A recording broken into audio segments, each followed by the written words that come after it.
Good day. Today is Wednesday, 3rd December 2025.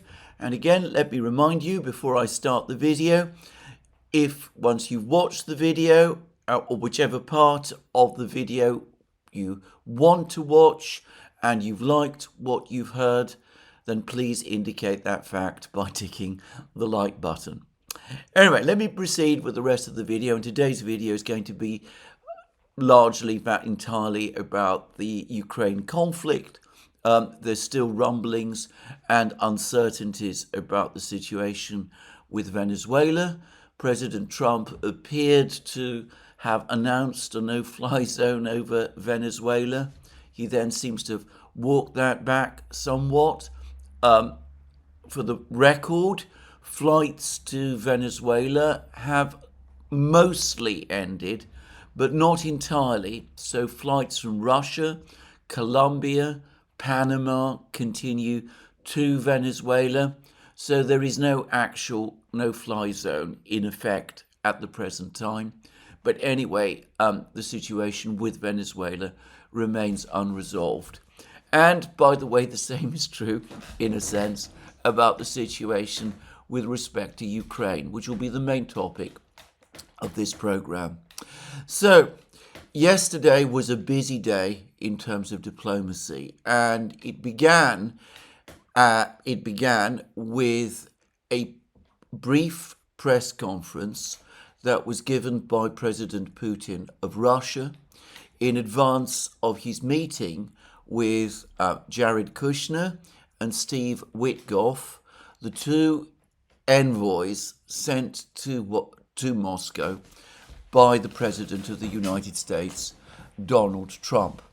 And the press conference itself, which is, as I said, fairly brief, but it was typical Putin in some respects, and it basically highlighted the fact that Putin was in no mood of any kind to make any substantive concessions.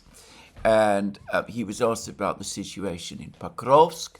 He said that Pakovsk is now firmly under Russian control. He explained the importance of Pakovsk for future Russian military plans. He said it is a good bridgehead for accomplishing all the objectives set at the beginning of the special military operation. That is, from here, from this bridgehead, this sector, the Russian army is well positioned to advance in any direction the General Staff deems most appropriate. The words that I find most interesting in these comments were these. It's all the objectives set at the beginning of the special military operation, which leaves open the possibility, by the way, that these objectives might be expanded, and that if there isn't a peace agreement, the objectives might become greater. Anyway, as I said, Putin discussed the situation in Pakovsk. He spoke about the fact that the Russians are indeed in full control of Pakovsk. He renewed his offer for journalists from the West, and indeed from Ukraine also, to visit Pakovsk and to confirm for themselves that it is indeed under Russian control. He was then asked about the situation in Kupiansk. For the record, President Zelensky continues to claim that the Ukrainians have won some great battle in Kupiansk. He was asked whether this is true. He said, I think the Ukrainian leadership appears focused on issues other than the situation in the active combat zone and seems to be living on another planet. And he went on to say, regarding Kupiansk, the city is divided into two parts, a larger part, a large central part of it on the right bank of the river, he means the west bank, and a smaller part on the left bank in the east. Russian troops control both the right bank and the left bank areas entirely. A separate nearby settlement, Kupiansk-Uzlovoy, is located a bit further south along the river, I believe there are 2,000 buildings there. Fighting is ongoing there. The Russian army holds about 600 to 650 buildings and is advancing. I believe that the settlement will also come under full Russian control within a few days. This is a different settlement. And then he went on to say that the enemy force, which is surrounded, 15 battalions, is located on the left bank of the river, that is to say on the east bank, and Russian troops have begun eliminating it. Now, I've discussed at some length what Putin has said about the situation in Kupiansk, because over the last couple of hours, yesterday and today, various Ukrainian channels and some neutral ones have been talking about a successful Ukrainian counterattack in the Kupiansk area, which is supposed to have recovered some control of the western suburbs of Kupiansk, broken into the residential areas of Kupiansk and gained control of these areas. There has been absolutely no video footage confirming any of that, and I'm going to say straightforwardly, based partly on what Putin has said, but also based on my own experience, that I believe that this entire offensive, this claim from Ukrainian sources that they have recaptured Western Kupiansk, is completely imaginary. It is entirely fictitious. It is invented. I have been myself bitten on several occasions by Ukrainian claims of counterattacks, which I have taken seriously.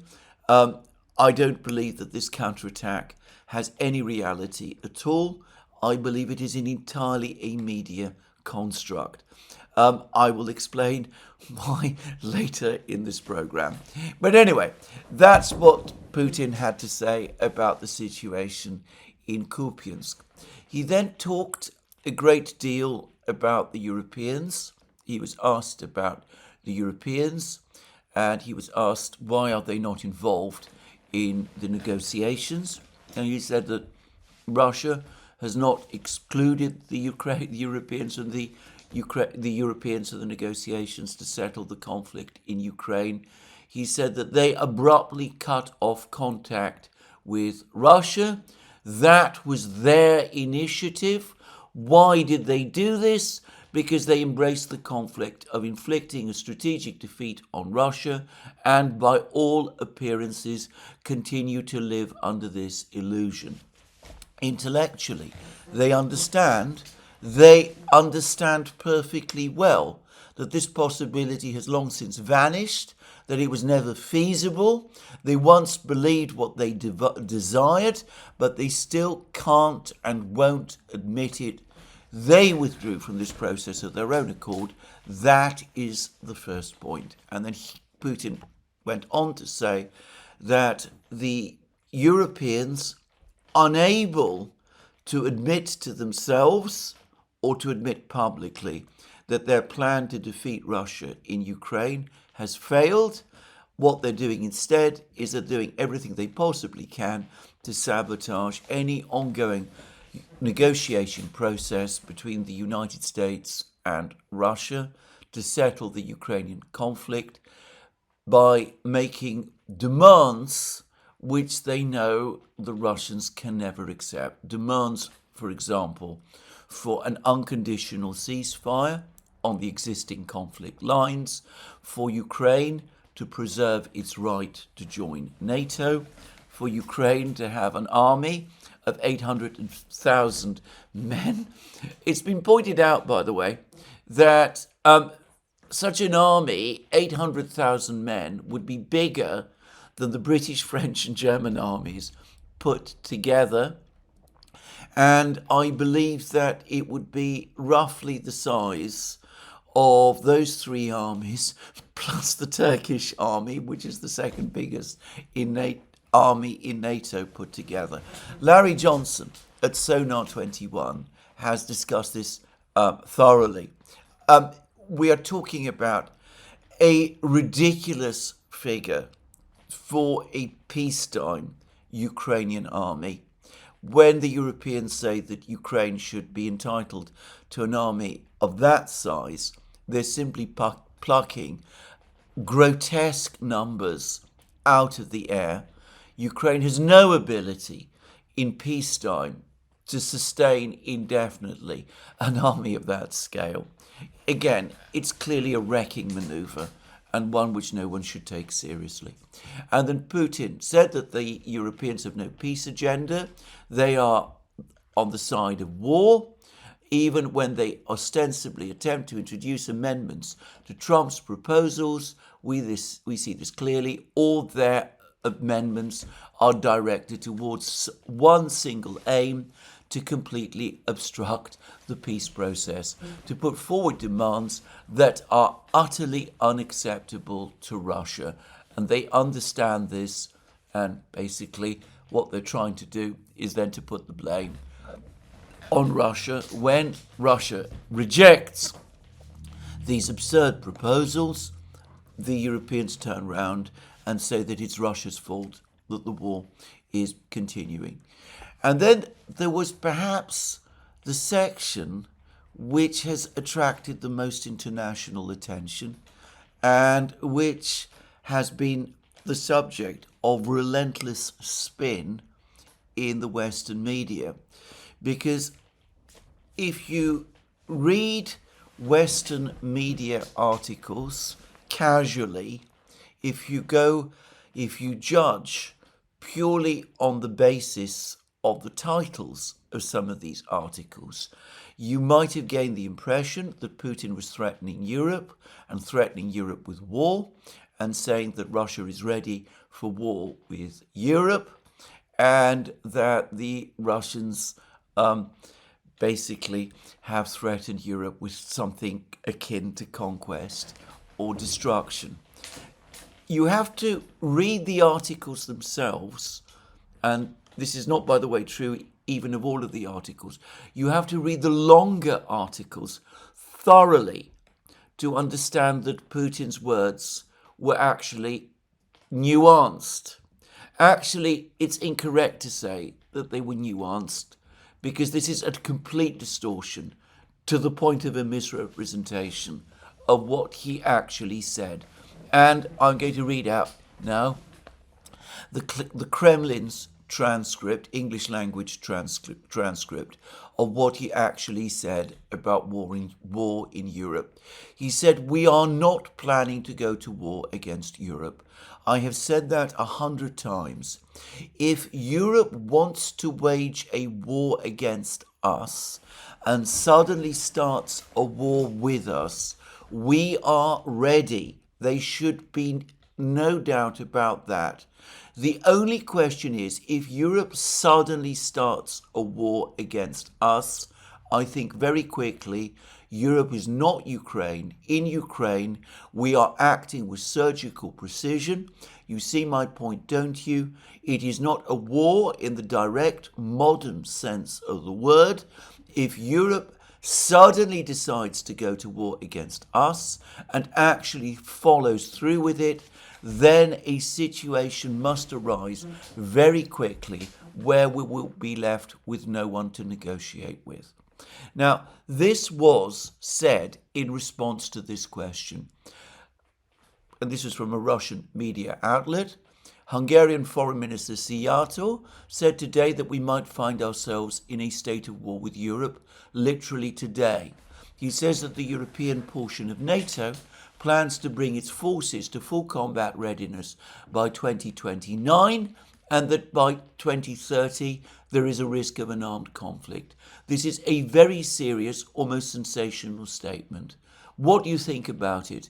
Are they really preparing for something? So what Putin said is this: we are not looking for war with Europe. We have no plans to attack Europe.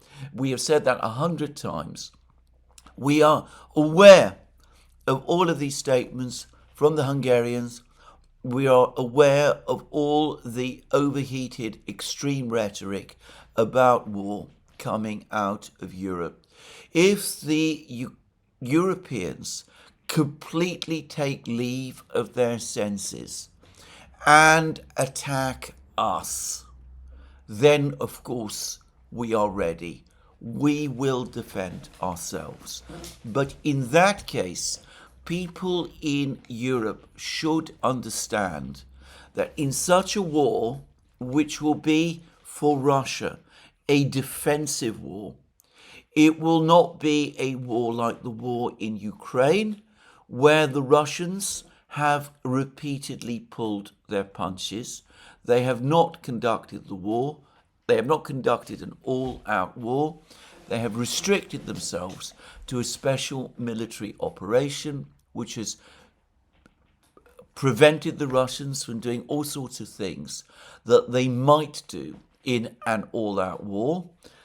They might use far more powerful weapons than the ones that they have used, for example, in Ukraine.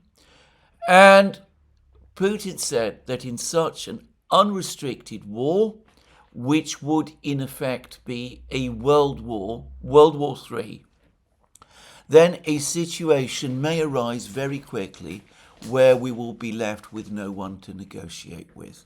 That is a hint that if the Europeans are crazy enough to launch a war against Russia, then it will be an all-out war and nuclear weapons might very well be used, and that would of course be the end of Europe, at least. It might be the end of humanity as well, but it would certainly quite plausibly be the end of Europe. And he said he clearly hopes that that is not going to happen.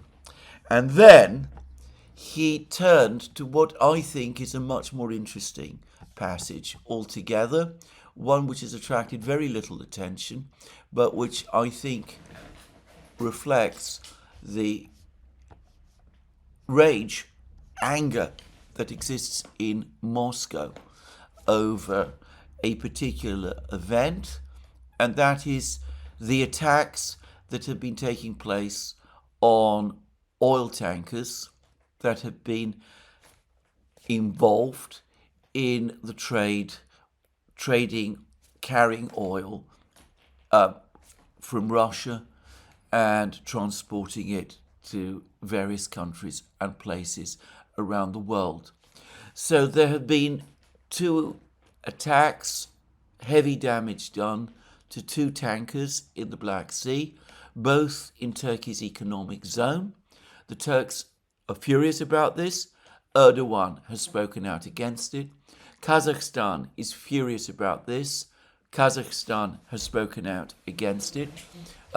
As I pointed out already, these tankers were heading to Novorossiysk, where they were going to load up oil, and the oil, some of that oil that is exported through Novorossiysk comes from Kazakhstan, which is, of course, in terms of access to the world ocean, a landlocked country.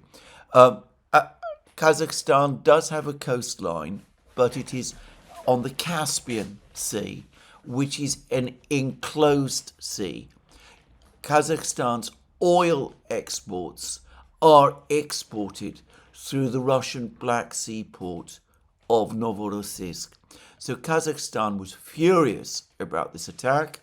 By the way, there are US oil majors who are involved in the consortium that exports oil from Kazakhstan, and apparently they also have facilities in Novorossiysk, though I've heard nothing from them. But Kazakhstan was furious about it. Turkey is furious about it. Russia is furious about it because the ships were attacked on the high seas. They were not Russian owned. They were owned by international shipping companies, one of them based in Hong Kong, by the way, which suggests, to me at least, Chinese ownership, both under African flags. And as I said, this was an attack on the high seas. Now, at least 2 other Russian merchant ships were also attacked in the Black Sea. Neither apparently suffered significant damage, and one was able, under its own power, to reach Novorossiysk. But since then, there have been further attacks on other merchant ships involved in trading with Russia, and I believe that 2 have been attacked. Definitely 1 has been attacked, perhaps 2, and both attacks took place off the east coast of, the west coast of Africa. Apparently, the closest African country with a cold coastline was Senegal. And again, these were attacks carried out with drones. And obviously, for Ukraine to be able to conduct attacks with drones on merchant ships involved in trade with Russia off the coast of West Africa, that can only have been done with the assistance of certain African countries, possibly, but also definitely with the assistance of certain countries of the West. Now, there's been much discussion and speculation about this in independent media and on the various threads, and also in the Russian media as well. Now, in independent media, on the various threads, the speculation has mostly centered on Britain. It is assumed that it is the British who have been assisting Ukraine to conduct this offensive, these attacks on these merchant ships, which, to reiterate again, are far from all being Russian, and all of which have been attacked on the high seas. In Russia, on this question, the speculation does not focus on Britain. It focuses on an entirely different party, and that party is Emmanuel Macron of France. The Russians, I think it's fair to say, mostly believe that it is Macron who is behind these Ukrainian attacks. Now, of course, I've seen no evidence at all that this is the case, and I have to stress again that all of this is speculative. But one can understand the cause of these speculations. Firstly, about 2 months ago, the French authorities boarded and briefly seized a so-called shadow fleet tanker.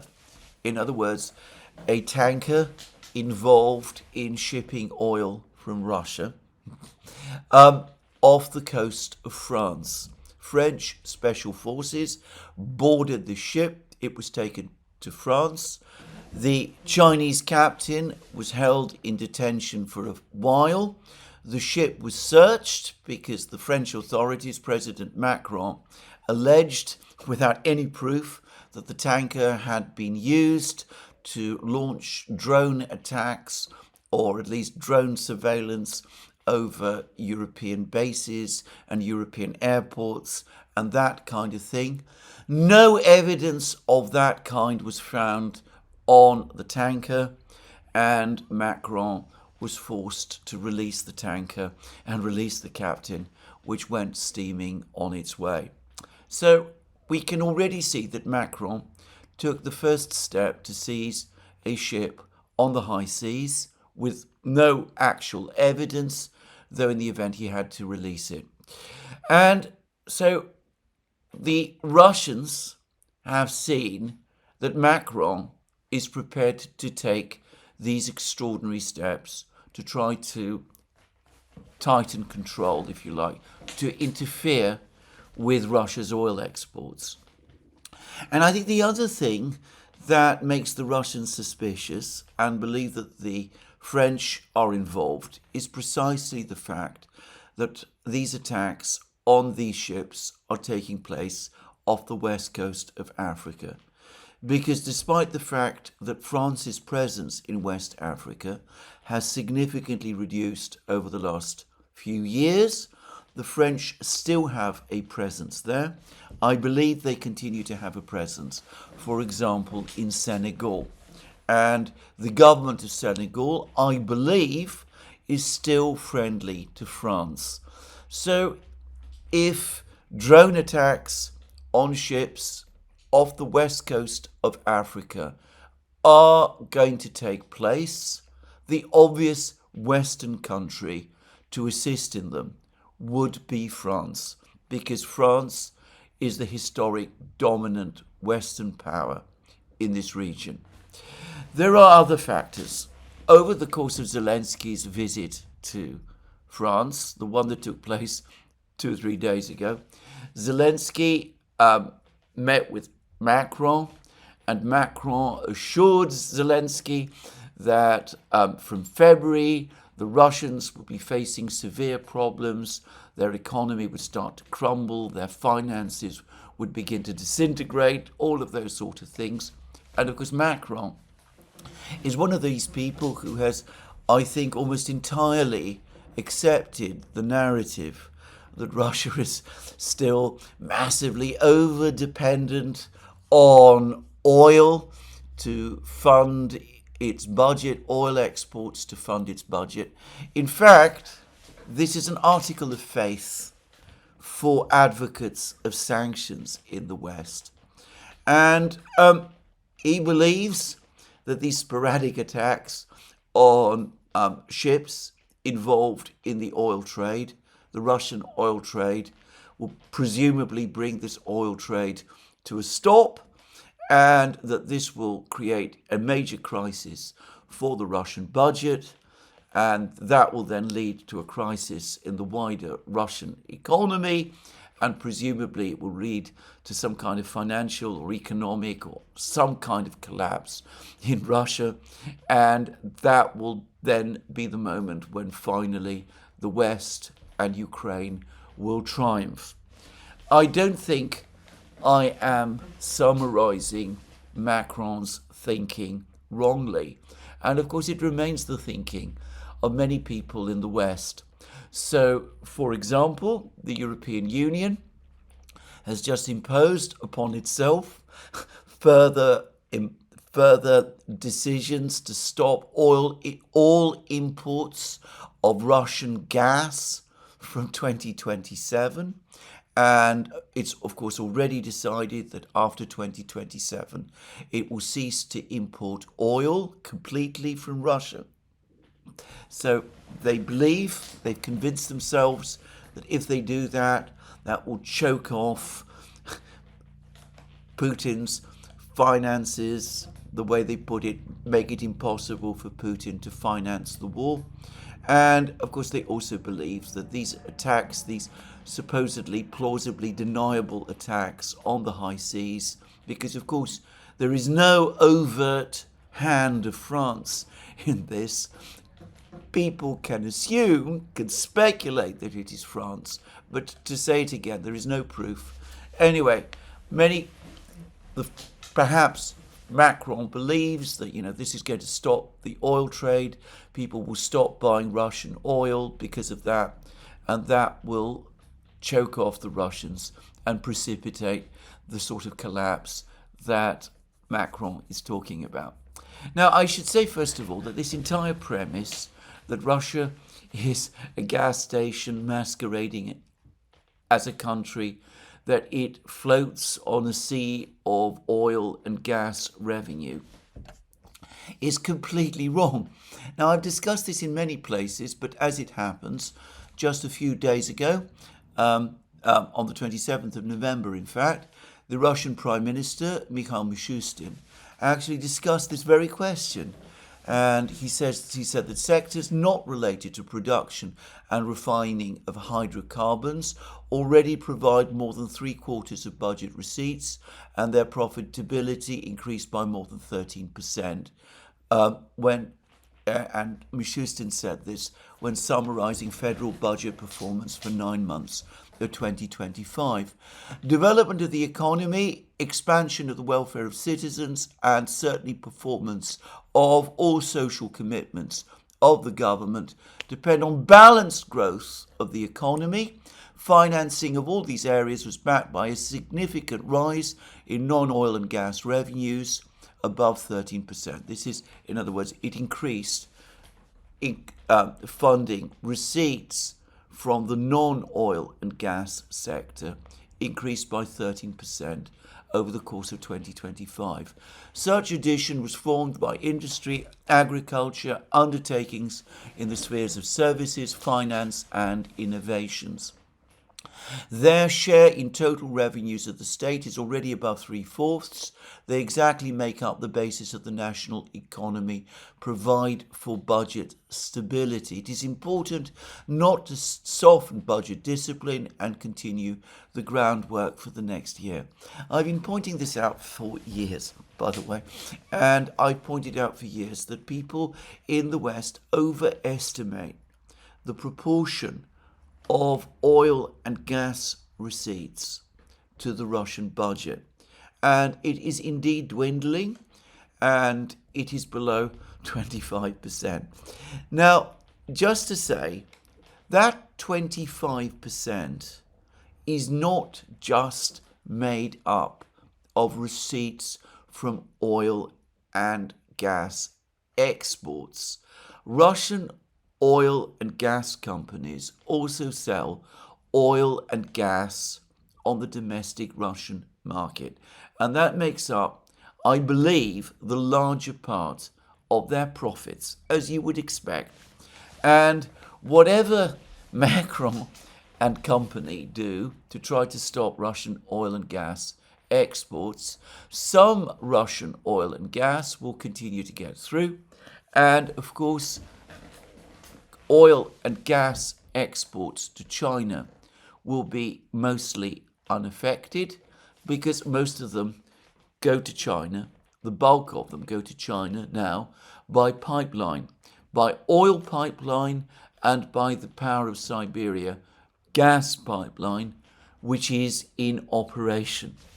So let us assume that the entirety of Russia's oil and gas exports stopped. It would not mean that Russia would lose 25% of its budget revenue. I'm not going to try and guess how much it would lose, but it would certainly be significantly less than 25%. 10%, no more. And of course, the Russians can compensate for that in all sorts of ways. They can increase taxes, they can float more bonds on the domestic Russian market. They did so recently, by the way. There was another bond flotation, Russian government bond flotation on Russian financial markets, more OFZs, and it was heavily oversubscribed. There is a big appetite within the Russian financial sector for buying Russian government bonds. This whole narrative is wrong. And what I would say about this is that if you have doubts about that, ask yourself this question: who has been more consistently right about the Russian economy over the last 4 years? Those people who have been advocating sanctions, or skeptics like myself who have consistently pointed out these inconvenient and difficult facts? Anyway, let's put all that aside and let's go back to Putin. Because Putin reacted to these attacks on the tankers, and he's furious about this, and his anger reflects the anger that is actually quite widespread on this question in Russia. So he was asked this question please provide a comment on the attacks on tankers off the coast of Turkey. And as I said, now we know that there's also been attacks of Russian ships off the West African coast. Another such incident occurred just today. And Putin said this: frankly, I have not yet received that information. That's about the latest attack. I'm aware of the attacks on tankers in neutral waters, not even in neutral waters, but in the exclusive economic zone of a third state. The third state in question is Turkey. This is nothing short of piracy, and I believe he is right. I am not an expert in maritime law, or at least this kind of maritime law, but from memory, I do believe that attacks of this kind on ships conducting lawful business on the high seas constitutes the crime of piracy. Just say, this is nothing short of piracy. The Ukrainian armed forces tried to hit our seaports as well. We responded. We did not start these operations with reciprocal strikes. I assure you that ours were much more effective and devastating. That is obviously true. They primarily targeted the ships that were used to deliver military equipment, material, and ammunition to Ukraine. So Russian attacks on Ukrainian seaports have focused on attacking ships carrying weapons supplies to Ukraine, whereas Ukrainian attacks on Russian ports have attempted to stop Russian oil exports. But this might change now. We hit the targets we intended to hit, which we knew from secondary explosions we observed via aerial reconnaissance. However, what the Ukrainians are now doing is piracy. How might we respond? First, we expand the range of our strikes against port infrastructure and ships that enter Ukrainian ports. That is the first point. Secondly, if this does not stop, we will consider the possibility. I am not saying we will necessarily do this, but we will consider the possibility of reciprocal attacks against ships of those countries that help Ukraine carry out these acts of piracy. The most radical option would be to cut off Ukraine from the sea. Then piracy would be impossible in principle. But these are the things to think about if other measures fail. I hope the Ukrainian military and political leadership and those who stand behind them will give it a thought and see whether this practice is worth continuing. So this is a very strong warning given to Ukraine, but also given to the party that the Russians believe is behind these attacks, as well as Ukraine.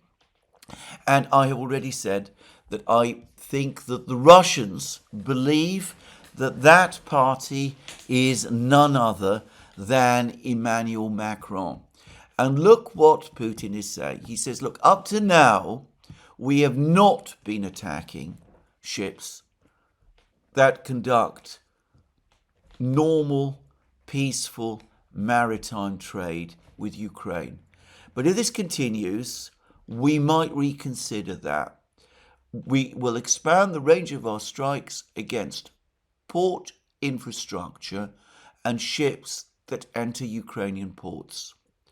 Then he also says this: if this does not stop, we will consider the possibility of reciprocal attacks against the ships of those countries that help Ukraine carry out these attacks, these acts of piracy. So basically, if it's the French, and I suspect the Russians have information about this, and well, as I said, it's been reported that it might be the French. If it's the French, if the French are helping the Ukrainians carry out attacks against ships which trade with us, then we reserve the rights to attack carry out reciprocal attacks against ships, French ships, or ships which trade with France. And then he says the most radical option of all would be to cut off Ukraine from the sea. Then piracy would be impossible in principle. Now, he says he does not want to do the second two. That is not his wish, but if this continues in the way that it is continuing, then the Russians will take these measures. They will not hesitate to take these measures in response. Now, attacks against French ships or ships that trade with France on the high seas. It's not unheard of. The Americans seize Iranian ships quite often on the high seas. The Iranians occasionally have seized ships too. They're not above doing that also. But if the Russians start to do this, and they start to do this against the French, then this is a major escalation and we would be in a major crisis. But look also at the other option that Putin is outlining here, a sea blockade of Ukraine. Now, I have been making this point now for years. The West has peddled the myth of some kind of great naval victory by Ukraine in the Black Sea. There is no truth to that claim whatsoever. The Russian fleet, the Black Sea fleet, is intact. 1 or 2 ships have been damaged, 1 or 2 ships have been sunk, but apart from the cruiser Moskva, which was destroyed early in the special military operation, and which was an old ship, the core of the fleet remains.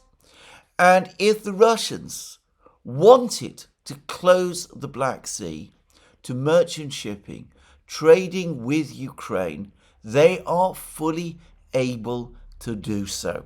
I say that because there has been this myth that Ukraine has been unable, that the Russians tried rather to impose a blockade on the Ukrainian coast, on Odessa specifically.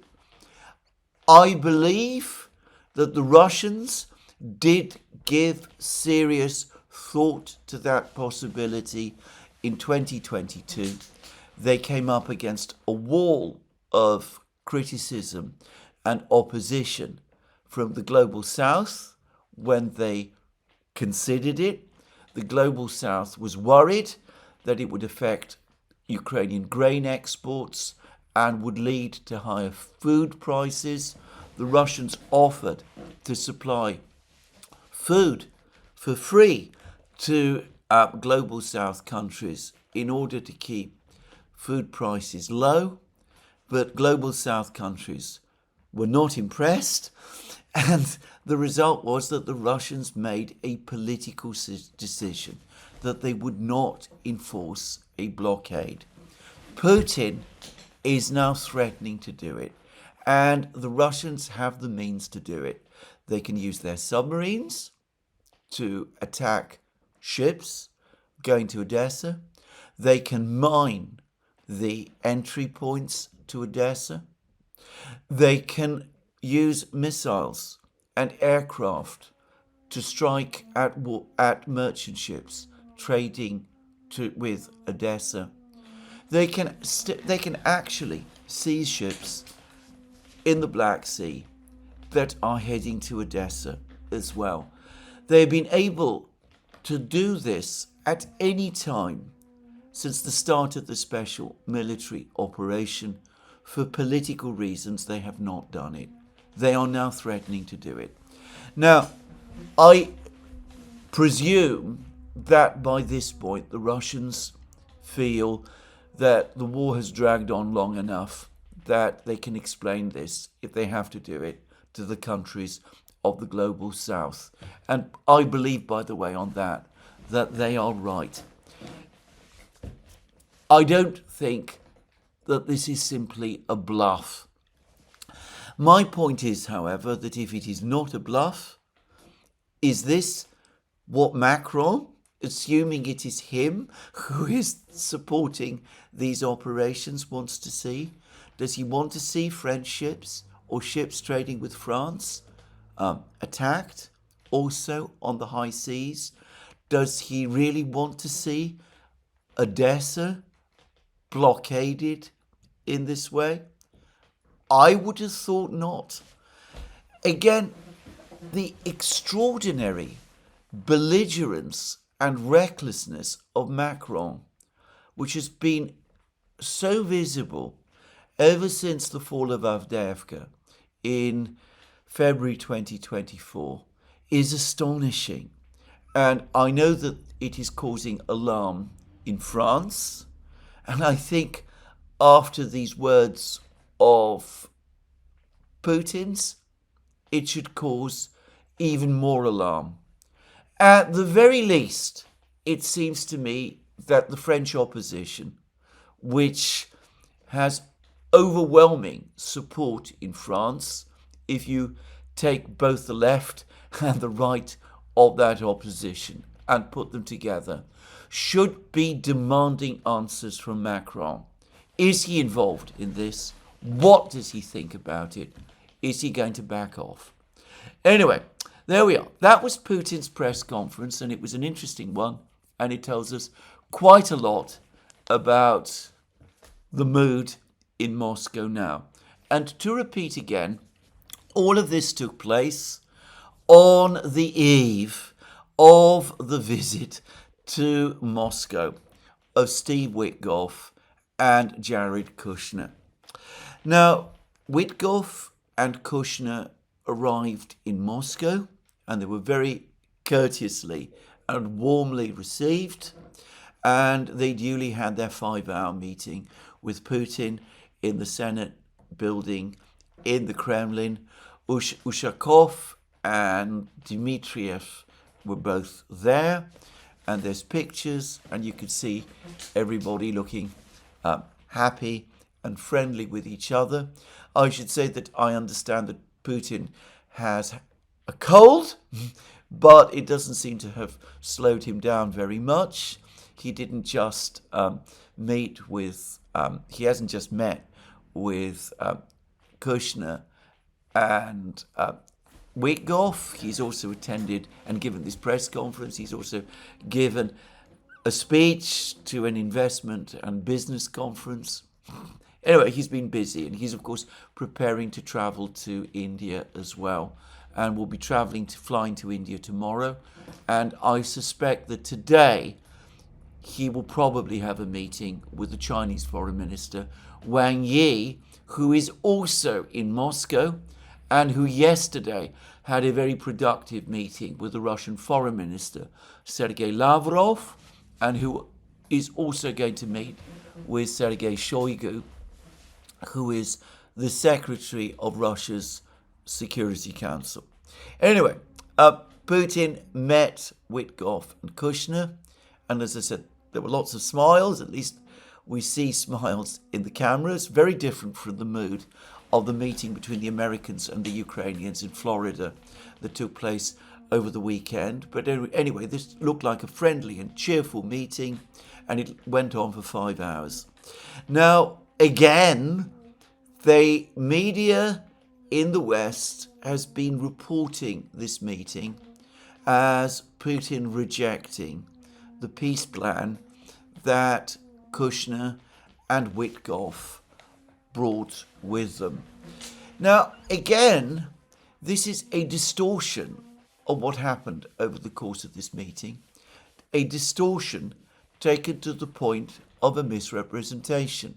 Because if you have been listening to what we've been saying on the Duran, if you've been watching these programs on this channel, you will know that the Russians had already signaled in advance that they did not accept the various documents. They did not see these documents that Kushner and Witkoff have been working on as proposals or peace plans They certainly did not take the original 28 points as a proposal or a plan, as something that they would sign off on. What the Russians have said is that they saw them as items for discussion in future negotiations. And I said in advance that what the Russians might say, and probably would say, over the course of this meeting with Kushner and Witkoff in Moscow, is that yes, there are some parts, some of these 28 points that the Russians can work with, others that they are not happy with. But overall, yes, if it comes to it, if there is going to be a discussion, then it's possible to move forward on the basis of the original of the original 28 points. And that's, it seems to me, exactly what came out of the meeting. The outcome was completely predictable, and what we on the Duran and I on this channel predicted. Again, Ushakov has been given the job of briefing the media. He said it was an extremely useful and constructive and substantive conversation. He actually said at one point that it was actually an enjoyable conversation, that the Russians enjoyed meeting with Witkoff and Kushner. And he said, we certainly talked with our American colleagues about the essence of the draft documents that the Americans sent to Moscow some time ago. We discussed these documents. We did not discuss the wording or specific American proposals. We discussed the essence of these documents. We agreed with some of them, as the President has told our American interlocutors, while other elements elicited some criticism, and our President made no secret of our critical and even negative attitude to some of the points. But what matters is we had an extremely useful discussion. I would like to reiterate that the most important thing is that the sides have stated their readiness to continue their joint work towards achieving a durable peace settlement in Ukraine. Then he went on to say that there's been no agreement on the territorial issues. How can they be? The Ukrainians, over the weekend, rejected all compromises in relation to them. So, given the stance that Umerov and the other Ukrainian negotiators took in their meetings with the Americans in Florida over the weekend, there was no possibility of the Russians signing off on anything. And the Americans, in that respect, came to Moscow empty-handed. But they did come with a series of proposals, and interestingly, Ushakov was asked which was the proposals that you were given. Was it the 28 points, or was it the points, the 19 points, or the 22 points? And Ushakov said, if we're speaking strictly of points, there was a document comprising 27 points. I think that is the original document, by the way. It was handed to us, and we naturally reviewed its contents. However, we did not work on its wording, nor did we hold any discussions on this matter with our American colleagues. We received several further documents, 4 to be precise. So I've already said that there are many drafts setting out all sorts of people's ideas floating around, and we can see that there are now 5 in total. The original 27 or 28 points and 4 others. Presumably these 4 others are the drafts that the Europeans have provided, other drafts which include ideas that incorporate some of the European ideas and American ideas, and of course other drafts still which include Ukrainian ideas. The point is that none of these drafts, not the original, none of the others were discussed. There was no discussion of wording, and as Ushakov also said, there was no agreement on any of the points because there were no discussions. No compromise options have yet been found. Some of the American proposals appear more or less acceptable. Nevertheless, they require further discussion. Certain wording we have been offered is not suitable for us. In other words, the work will continue. And then Ushakov also made it clear that the next step is for negotiating teams to be set up. He said that we agreed to continue contacts with the American side at the level of respective representatives, aides, and other officials, particularly with the 2 individuals who visited the Kremlin today. As for a potential meeting at the presidential level, this will depend on the progress we're able to achieve as we work persistently and diligently through the channels of aides, foreign ministry representatives, and other agencies. So exactly as I have been saying, the Russians have looked at all of this. They say some of this is nonsense. Some of this is unacceptable in its present form, but might be improved on. Some of it is closer to our ideas, but we have the basis for a substantive negotiation here. Whether that negotiation will be successful or not, no one at the present time can say. But if you want to talk and you want to come and meet with us and discuss these things with us, well, these are at least close enough to understanding our positions that we can find some things that we can usefully talk about. So let's conduct proper negotiations. We're prepared to do it if you choose. So the ball, in effect, is in the American court. They can go away, they can take the right lesson from this meeting, they can appoint a proper negotiating team, and they can meet with the Russians in Istanbul, in Budapest, or somewhere else, and they can move this process forward. Or they can walk away and say that this is impossible, that it's all too complicated. President Trump has spoken over the last 24 hours about this being a mess. Well, that's one way of looking at it, I suppose. And they can just say, well, this is too much, this is too complicated, we've got other more important things to do. Let's no longer waste more time on this intractable, impossible negotiation. It is up to the Americans. The ball is now wholly in their court. Well, I don't know what the Americans are going to do. I don't know what President Trump has in mind. But anyway, that's the suggestion that's coming from the Russians. And just to say, there's been, again, some misquotations of things that Ushakov said.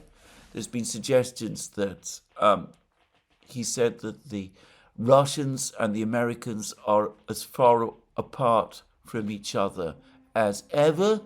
What he said was this, and it was said in respect to a question: do you think we're closer or more remote following the talks?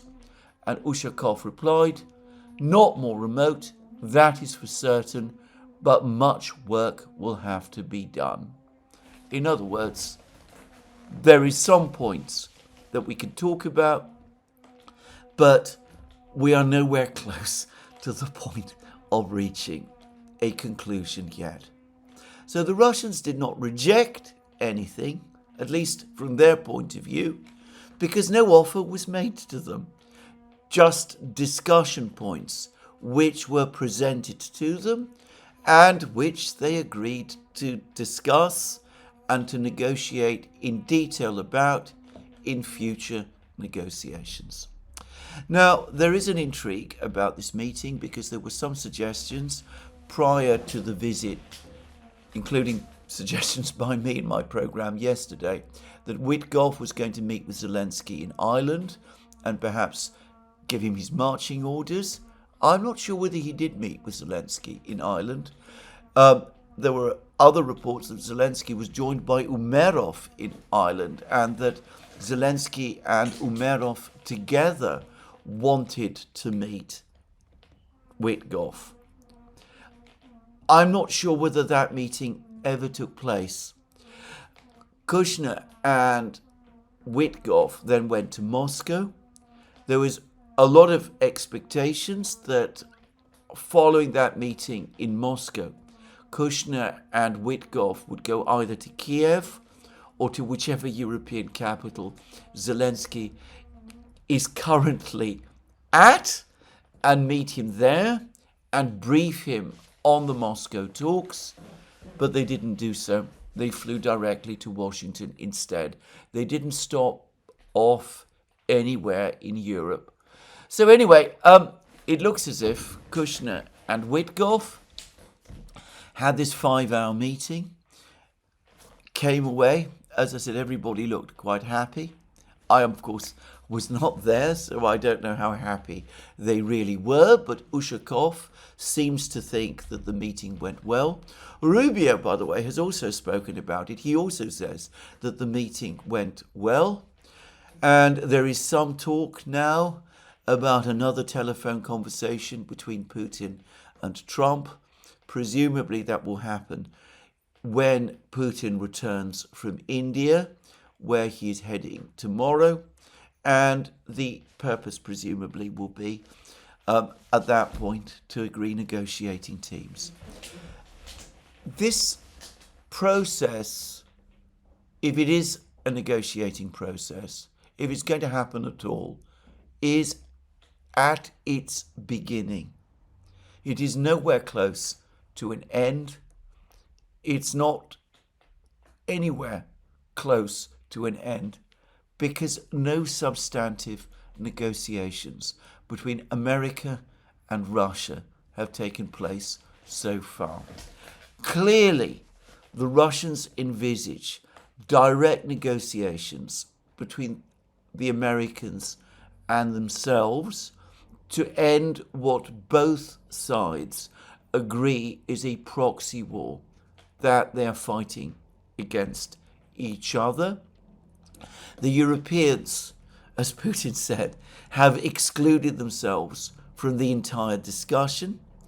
The Ukrainians obviously have a part to play, but as far as the Russians are concerned, it must be a subordinate role, and perhaps by this point the Americans agree, which may explain why Witkoff and Kushner did not meet with Zelensky after this meeting in Moscow. Now, saying all of this, it's important to reiterate again that Witkoff and Kushner are not formally officials of the US government. I believe that Witkoff does have some official role. Kushner has none at all. He is simply the president's son-in-law. Rubio did not travel to Moscow. He remained in the United States. If there are going to be substantive negotiations, some American official, some senior American official, will have to conduct them and will have to be the lead negotiator. It's unlikely that that will be Rubio or, on the Russian side, Lavrov. They have too much to do. After all, they are the foreign ministers of their respective countries. But a good guess is that on the Russian side, it could be Ryabkov, and on the American side, it might be Driscoll. But if negotiation teams are set up, they will have to go through all of these various points in these five documents. They will have to go through them point by point, see what kind of compromises might be reached. It might take weeks, it might take months, it could quite easily take years. And does Ukraine have those years? Well, I'm going to say straight away that I don't think so. Now, over the last 2 days, the Russians have said that they have captured Pakovsk. The Ukrainians are denying it, and to my bafflement, continued bafflement, the Western media took at face value the Ukrainian denials, even though one thing happened which ought to show that these Ukrainian denials are worthless.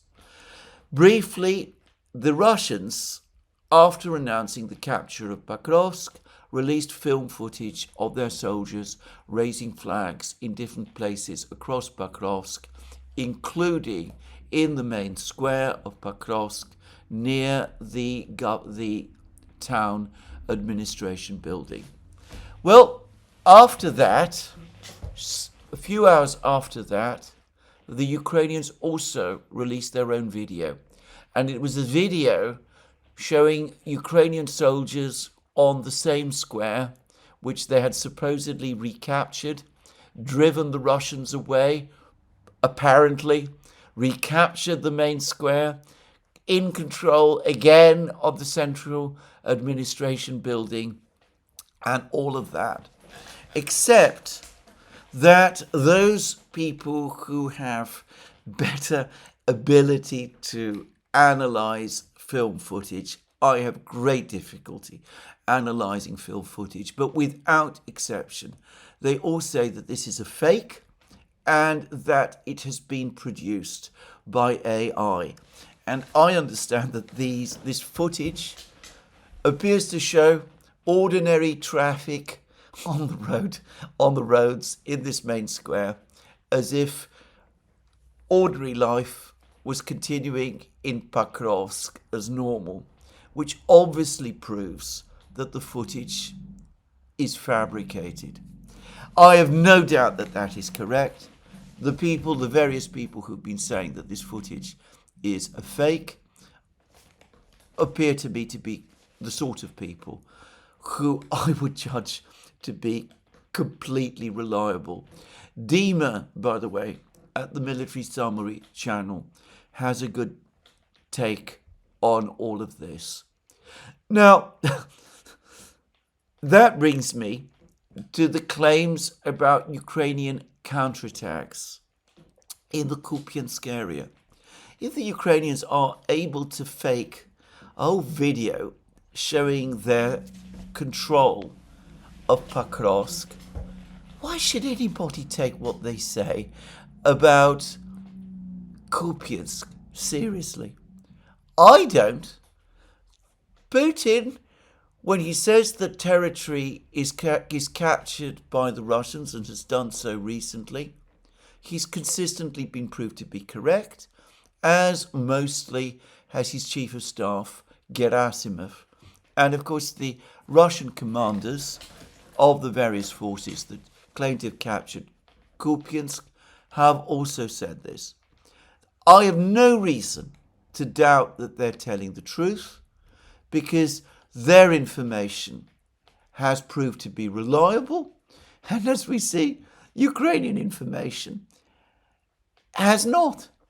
Now, anyway, that's the situation in Pakovsk.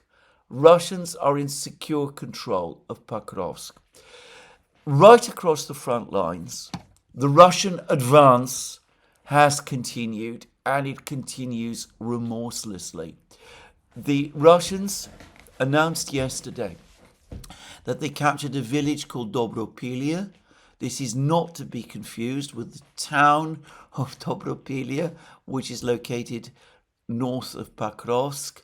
The village of Dobropilye is located north of Gulyapolye, where the Russians, as we know, are fighting the Ukrainians. The Russians seem to be advancing south from Dobropilye towards a village called Varvarivka, which is immediately to the north of Gulyapolye along the main road. The Russians, in other words, are capturing all of the territory on the west bank of the Ganshur River in this area and are breaking through the defense lines, the Ukrainian defense lines, allowing themselves to advance further westwards beyond Gulyapolye itself. And this morning, the Russians also announced that they captured a village called Vysokie, located immediately to the southeast of Gulyapolye, and it looks as if they're preparing to capture another village called Marfopil, also located to the southeast of Gulyapolye. And it is likely that over the next couple of days, Russian attacks on Gulyapolye will intensify, and there are reports that basically all the supply lines to Gulyapolye have now been cut. In which case, Gulyapolye, perhaps not exactly in a cauldron, but Ukrainian reports themselves admit that Gulyapolye is undefendable and that the Ukrainians are likely at some point over the next couple of days to withdraw from it. Now, there's been reports about further developments on the western part of Zaporozhye, close to the Dnieper and south of the great city of Zaporozhye itself. The Russian Defense Ministry, Gerasimov himself, told Putin that the Russians have encircled the Ukrainian positions, remaining Ukrainian positions, in the fortified town of Stepnogorsk. And in fact, various mapping projects have shown this. There's a small territory at the center of Stepnogorsk made up of high-rise buildings. Apparently it's this territory that the Russians claim to have surrounded, and there were reports this morning that the Russians have entered this territory and are in the process of storming it, and it looks as if Stepnogorsk also is about to fall. The fall of Stepnogorsk opens the way for the Russians to advance eastward, linking up with their forces, advancing eastwards from the east, westwards, and surrounding the town of Orekhov. At which point, all of Zaporozhye, apart from the city of Zaporozhye itself, will pass under Russian control. So the operational crisis for the Ukrainians in Zaporozhye continues to worsen. It is also worsening everywhere else simultaneously and at the same time. The Russians continue to enlarge the territory that they control northeast of Pakrovsk. The area of their breakthrough, the area of the numerous Ukrainian counterattacks, the Russians are there, and they are now regaining all of the territory that they lost over the course of these counterattacks. And as I've said previously, it looks as if they're preparing for an encirclement of Konstantinovka, the town which lies to the east of Pakrovsk. The Russians claim that they already control a third of Konstantinovka, and they've positioned themselves both to the east and to the west of Konstantinovka in ways that would make it possible for them to surround this town. And the Russians also in Siversk have made further progress, apparently.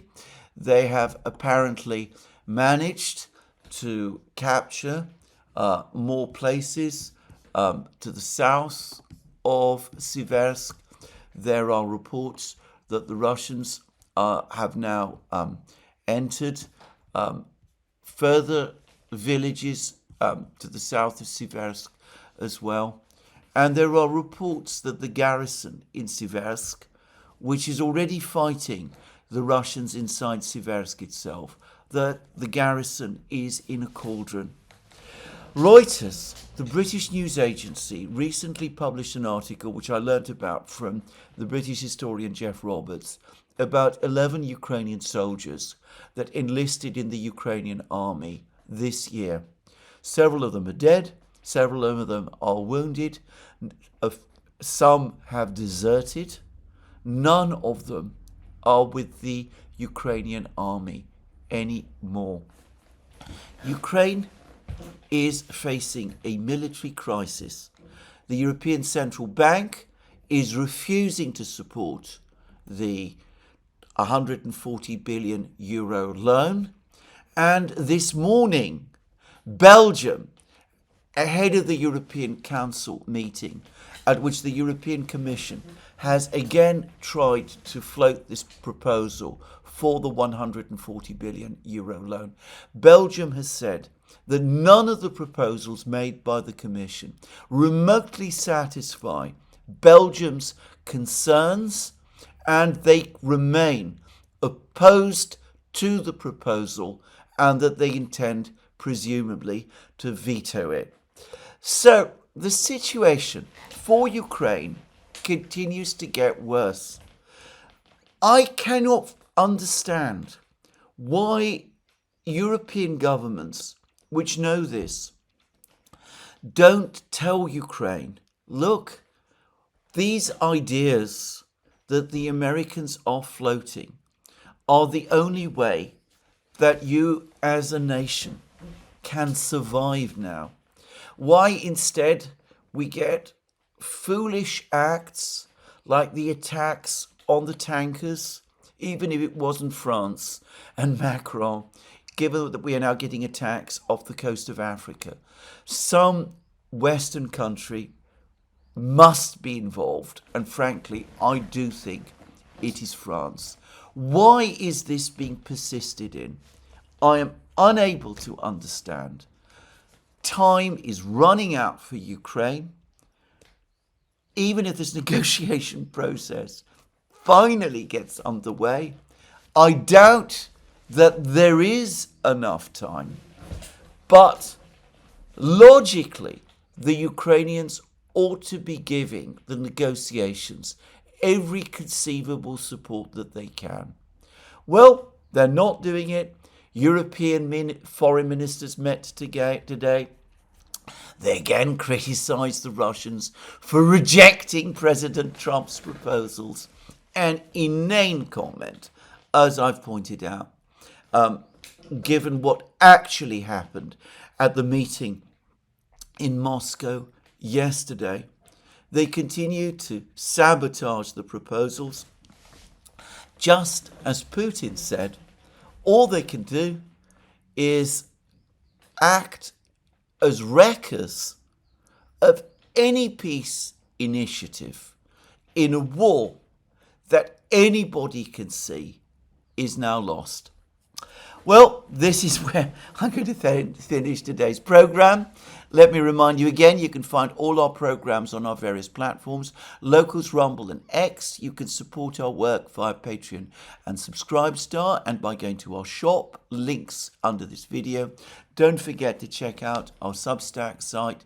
And last but not least, if you've liked this video, please remember to tick the like button and to check your subscription to this channel. That's me for today. More from me soon. Have a very good day.